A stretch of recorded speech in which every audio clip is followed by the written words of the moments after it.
vous avez pas vu. Je suis né dans les années 90. J'ai connu les magazines ADDX, Maxi Tuning. J'ai connu les premiers Fast and Furious. J'ai connu l'âge d'or du tuning en France. Bon, même si des fois ça piquait un peu les yeux. Mais au Japon, on joue pas dans la même cour. J'aurais pu vous parler des lowriders, des hot rods, mais non.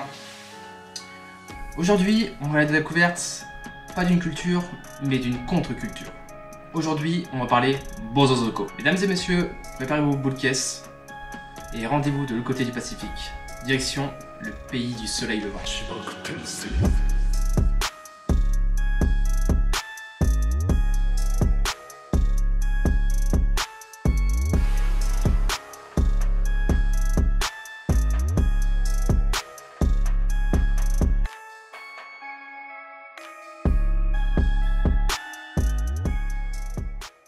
Pour commencer, ça signifie quoi, Bozozoko? Traduit littéralement, ça voudrait dire clan à la conduite folle. D'un côté, le terme Bozozoko est composé de 3 kanji. Violence, courir et famille. C'est vrai que ces 3 kanji résument plutôt bien les Bozozoko. Au début, dans les années 50, on parlait pas de Bozozoko, mais plus de Kaminari Zoku, qui signifie tribu du tonnerre. C'était tout simplement des anciens vétérans de la Seconde Guerre mondiale qui clairement ne se voyaient pas revenir vivants. Et ils se sont retrouvés dans une société qui a vachement évolué. Entre la culture américaine, le miracle japonais, ils se sont retrouvés en marge de la société. Du coup, ils ont décidé de se retrouver, histoire de rouler en bande, afin de retrouver cette ancienne camaraderie. Un peu comme l'ont fait les Hells Angels en Amérique. Le tout évidemment en faisant un maximum de bruit. D'un côté, la culture américaine va énormément inspirer nos futurs Bozozoko. Entre l'âge d'or du rock'n'roll, les blousons noirs, la coupe de cheveux banane, les petites lunettes, sans oublier tout ce qui est modification de véhicules, comme par exemple les hot rods, notamment avec le cinéma, avec La Fureur de Vivre, où dedans on retrouvait James Dean. 20 ans plus tard, on parle réellement de Bozozoko, avec des lycéens entre 16 et 20 ans qui écument les routes de l'archipel en faisant rupter leur moto. Armés de bas de baseball et de boken, des sabres en bois, avec toujours un couteau dans la poche. Oui, comme on dit, sortez couverts. Ils se regroupent toujours en gang, mais on parle pas de 1 ou 2 gangs. En 1982, on parle de plus de 42 000 membres, répartis dans plus de 750 gangs. Des gangs de différentes tailles. Pour les plus petits, on est sur 10, 30 membres. Et pour les plus grands, on parlait carrément d'organisation. Plus d'une centaine de membres au sein du même clan. 自分の時やっぱり暴走族もいくらかやっぱりねそういうの少なくなってきたんだけどでもニーナも同じだよ200-300人いましてそれで全キラっていうのがあってキラ連合全部集まったんだけどその時はやっぱりもう1000人2000人のレベルで走ってました。 Pour faire partie d'un clan, il fallait faire ses preuves. Notamment montrer que mourir n'est pas si friand que ça. Et cela passait par des courses de rue, qui rappellent que le moment présent est bien plus important qu'un futur incertain. Une fois accepté au sein du gang, imaginez un cortège de motards foutant le bordel dans les centres-villes et métropoles bien rangées et bien organisées. Ils se plaisent à défiler arborant fièrement les couleurs de leurs gangs respectifs et effrayant la population. Leur parade était bien organisée. En tête de cortège, on retrouvait le leader, suivi par le porte-drapeau, le Hatamoshi, agitant l'insigne du clan, tandis que les autres membres zigzaguaient et ceux en fin de parade avaient pour but de ralentir les forces de l'ordre. Ces parades avaient pour but de provoquer les autres gangs, mais également de rappeler que ce territoire, c'était le leur. Autant dire que, face à eux, tu faisais pas trop le kéké. Par contre, n'ayez pas croire que tous les Bozozoko étaient des méchants. Non, il y en a qui venaient en aide à leurs prochains. Bon, le tout en échange d'alcool vu que certains étaient mineurs, mais c'était juste des jeunes en quête de frissons. Mais malgré ça, ils portent en eux les valeurs du Japon ancien, le Yamato Damashi, qui désigne un ensemble de valeurs spirituelles et culturelles. On verra même plus tard des femmes Bozozoko. D'ailleurs, ça ressemble à quoi un Bozozoko? L'uniforme Bozozoko, connu sous le nom de Tokufoku, dont la traduction littérale est costume d'assaut spécial, une combinaison brodée inspirée des travailleurs et des pilotes kamikazes de la Seconde Guerre mondiale. Les tokufoku sont ornés de slogans personnalisés, de logos de gang. Le symbole d'appartenance des tenues Bosozoku est si forte que même les brodeuses de tokufoku sont accusées d'être complices de cette délinquance. Les costumes sont parfois portés ouverts afin de révéler un torse bandé, appelé haramaki, accompagné d'un pantalon ample et de grandes bottes militaires, sans oublier une bonne coupe de cheveux qui sent les années 80, les lunettes et les boucles d'oreilles. Autant dire qu'ils ne passaient pas inaperçus. Et je ne vous ai pas encore parlé de leur moto. Le mot discrétion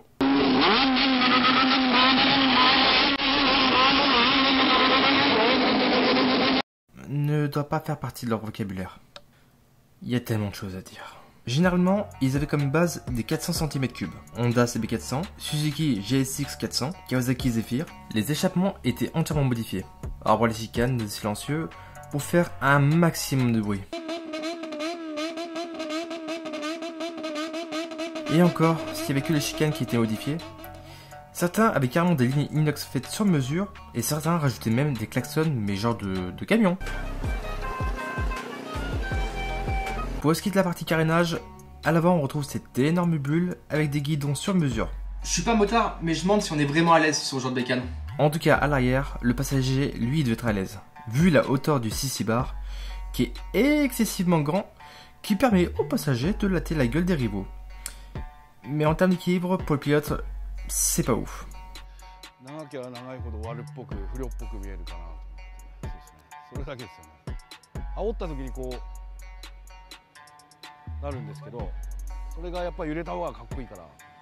Et chaque gang avait leur style.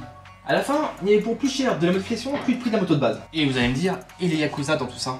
Les Yakuza, qui sont tout simplement la mafia japonaise, eux, leur truc, c'était plutôt le commerce. Tant qu'il y a de l'argent à se faire, eux, ça les intéresse. Alors que les Bosozoku, eux, c'était la route. Ce qui fait du coup, les deux pouvaient coexister ensemble. Et d'ailleurs, il n'est pas impossible que certains Yakuza fassent appel au service des Bosozoku. Certains Bosozoku par la suite sont devenus des Yakuza. D'un côté, ils avaient le profil parfait. Déscolarisés, violents, pas peur des forces de l'ordre, connus des services pénitentiaires pour mineurs, et pour certains, même déjà tués. Je fais une petite aparté, mais il y a une scène que j'aime beaucoup dans l'anime GTO, où justement ça reflète exactement ça. Je vous mets un extrait. Qu'est-ce que tu vas faire? Déjà qu'en ce moment c'est pas facile de trouver du boulot, toi tu vas vraiment galérer. Je connais pas beaucoup de patrons qui accepteraient d'engager un ex-loupard qui sort d'une fac pourrie et qui joue les tortionnaires par-dessus le marché.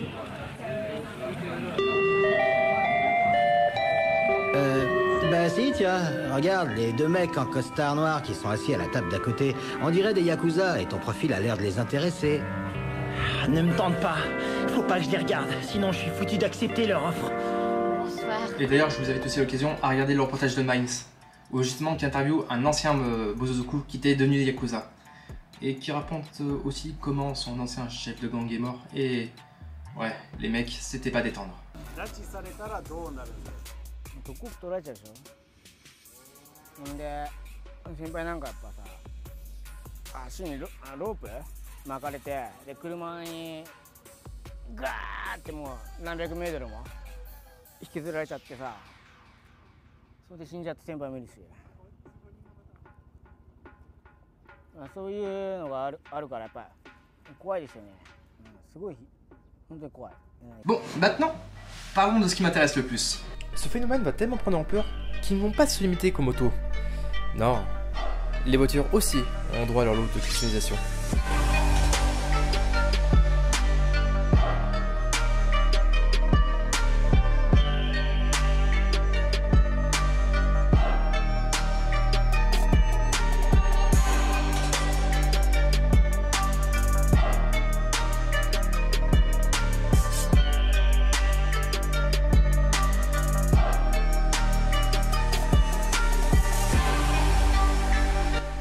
Pas se limiter qu'aux voitures.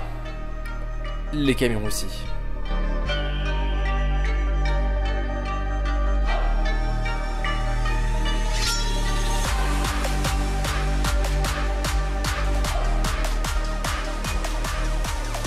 Et dans certains cas, les modifications ne sont pas que esthétiques, elles sont aussi mécaniques. Avec des voitures modifiées pour faire des courses de rue, mais également aussi des courses de montagne, qu'on appelle le toge. Mais les années 80 verront aussi la naissance d'une discipline. Un truc pas trop connu qui s'appelle le drift.